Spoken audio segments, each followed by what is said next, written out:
अक्कलकुव्याच्या जामिया शिक्षण संस्थेला पुन्हा झटका. आधीच वादाच्या भोवऱ्यात सापडलेल्या जामियाला आता नव्या अडचणी.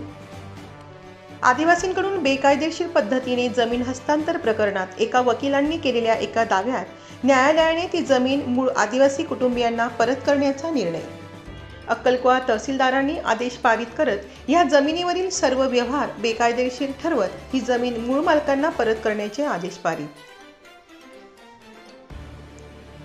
आधी विदेशी नागरिकांचे बेकायदेशीर वास्तव्य, त्यात झालेला गुन्हा, त्यानंतर ईडीची झालेली कारवाई, विदेशी मदतीबाबतचे परवाना रद्द, आता जमीन बेकायदेशीर हस्तांतरण, या सगळ्याच प्रकरणामुळे सध्या जामिया शिक्षण संस्था चांगलीच अडचणीत आली आहे. त्यामुळे या जमीन प्रकरणात आदिवासी बांधवांकडून लागलेल्या निकालानंतर या जामिया संस्थेने अशा पद्धतीने आणखी काही जमिनी घेतल्याच्या देखील चर्चा आहे.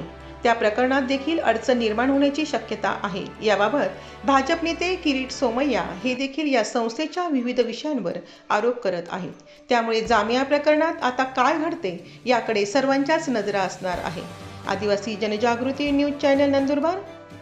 नमस्कार.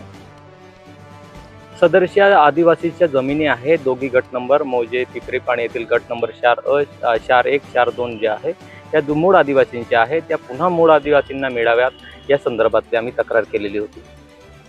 जामिया इस्लामिया या संस्थेने ज्या जमिनी आदिवासींच्या नॉन आदिवासी म्हणून त्यांनी जे हस्तक्षेप केलेला आहे ते कुठेतरी बेकायदेशीर आहे आणि समाजामध्ये आम्ही सुशिक्षित नागरिक, याच्यामुळे आदिवासी सुशिक्षित नागरिक म्हणून मी याच्यामुळे पुढाकार घेतला आणि ह्या गोष्टीचा मी वैयक्तिक म्हणून खूप आणि अगदी निषेध करतो मी या गोष्टीचा.